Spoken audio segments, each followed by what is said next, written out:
देखा तारो ढेर देखवा दे हब हो, हाथ गोड़ तूड़ी पे कवा दे हब हो। ए बाबू सुना, अरे देखा तारो ढेर देखवा दे हब हो, हाथ गोड़ तूड़ी पे कवा दे हब हो। नहीं सुई दवाई कोनो बायदा करी। अरे का हथियार लेके भइल बानी पैदा ये जान। अच्छा। फायदा में रहबू फायदा करी। हथियार लेके भइल बानी पैदा ये जान। फायदा में रहबू फायदा करी। सुधर जा ना तो सुधारे लगो। और बहु देखनी म्यूजिक बाय रविराज देवा।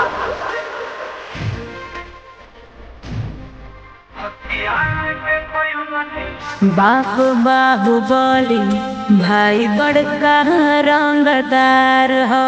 अच्छा एसपी डीएसपी आ विधायक पटीदार हो।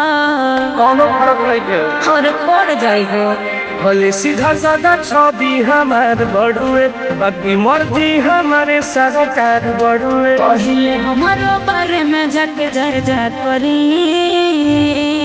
अरे जाना करना हो हथियार लेके भइल बानी पैदा ये जान। का? कायदा में रहबू तो फायदा करी। ना हो हथियार लेके भइल बानी पैदा ये जान। कायदा में रहबू तो फायदा करी। बर्बाद कर दे। अरे तुम बोलेगा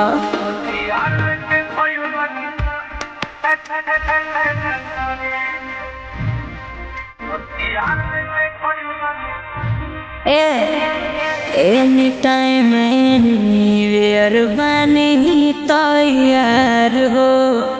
लेके बॉडीगार्ड हम घूमिला 2-4 हो। ए जो कमी नहीं थे। सुन टुन के जदी इग्नोर करबू, पछे आके प्रोमिस बगोड़ पड़बू। दुश्मनी भी हम था बकायदा करी। डर नहीं के। ना हो हथियार लेके भइल बानी पैदा ये जान।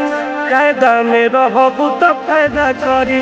हथियार लेके भइल बानी पैदा ये जान। कायदा में रहबू तो फायदा करी। अरे ज्यादा होश में रहो, न तो मार के बेहोश कर दे।